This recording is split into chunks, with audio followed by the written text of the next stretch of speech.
મારી બા અને મારા બાપુ આ માંડવનો ઇતિહાસ મારા દાદા બહુ કરતા.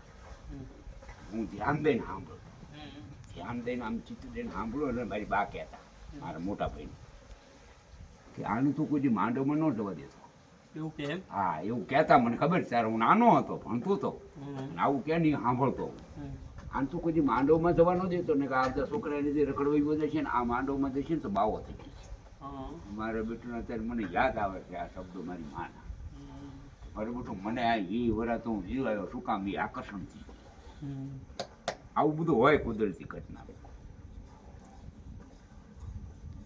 મેં એવું સાંભળ્યું કે આ બધા સાધુ મહાત્મા હોય ને ગુફામાં જતા હોય ને જમવાની ઓટોમેટિક વ્યવસ્થા થઈ જાય. થઈ જાય. તપશ્ચર્યાની અંદર રીધી સીધી છે એવી એની પાસે કેળવાઈ ગયેલી હોય રીધી સીધી, અને કાંઈ કરવાની જરૂર ન હોય. બાપુ આવે કે એ જે તમારો સવાલ છે ને એ બુદ્ધિમત્તાનો સવાલ છે. આવે ક્યાંથી વધુ સવાલ થાય પણ એ આમાં બધું આવી જ જાય ને. આ વેદ એ રીતિ સીધી આપણને દેખાતી નહીં ને તેવી જડીબુટી એને આપી દે. કાલે તો કહી આ હું તમને કાલ ખીર ખવડાવી દઉં ને તમે 8 દિવસ સુધી તમને ભૂખ ન લાગે, હું ખવડાવી દઉં. અહીંયા એક ખીર કાલ કામ તો ખવડાવી દઉં ને તમે 8 દિવસ તમારે એમ ન થાય કે મારે ખાવું છે.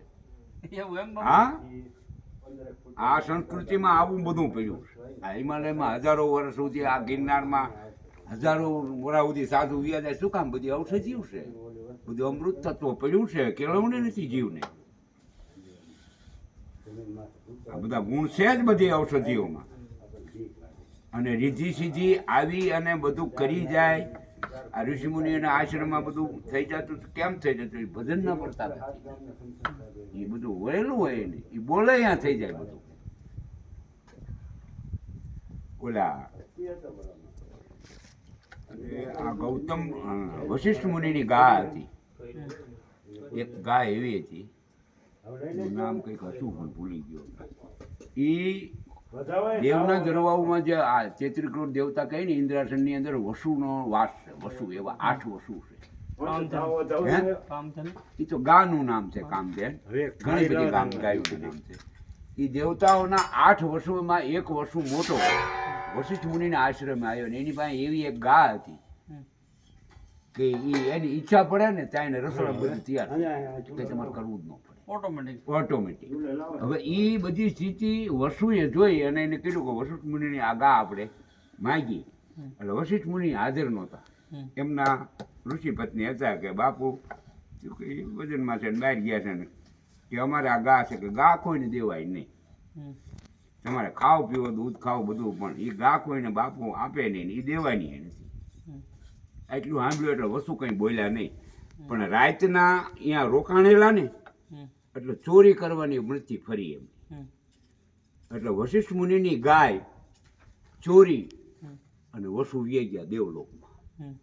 ખબર પડી જાય કે આ બધું શું થયું. આ ગા કે ચોરાઈ જાય આવ્યા હતા. વશિષ્ઠ મુનિએ આવી જોયું કે વસુ લઈ ગયા. અને પછી એની વાંહે જે ઘડતર ઘડાણું